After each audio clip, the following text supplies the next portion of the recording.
Friends, இப்போ நம்ம பார்க்கணும்னா ஒரு கருப்பு வெள்ளையில் ஒரு தலையீத்து கிடீரி வீணை போகிறது ரெண்டாம் நெத்தில் நல்ல கிடேரி மாடுனா நல்ல சுத்த கருப்பு உள்ளைன்னா அப்பு மடியில்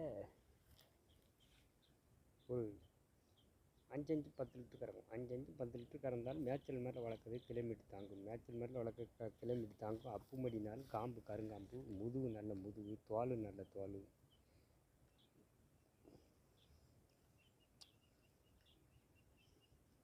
நல்ல ஒரு தரமான மாடு.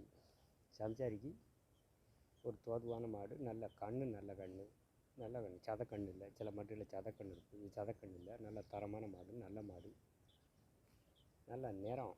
இந்த நிறம்தான் சம்சாரிக்கு ஒரு தோதுவான மாடு. நிறம் நல்ல நிறம், பிடிக்காத அளவுக்கு பிடிக்கும். கண்ணு நல்ல கருப்பு, நல்ல கண்ணு, மண்டை நல்ல மண்டை, நிறம் நல்ல நிறம். சம்சாரிக்கு ஒரு தரமான மாடு, நல்ல மாடு. கருப்பு வெள்ளையில் ஒரு 2வது ஈத்து மாட்டில் நல்ல மாடுங்கும்போது பால் இது கொஞ்சம் கெட்டித்தரை இருக்கும். அரைஞ்சி வை மாடு 5 10 லிட்டர் தான் கறக்கும். அதிகம் கறக்காது. 5 10 லிட்டர் கறந்தாலும் நல்ல மாடு, தரமான மாடு, நல்ல மாடு.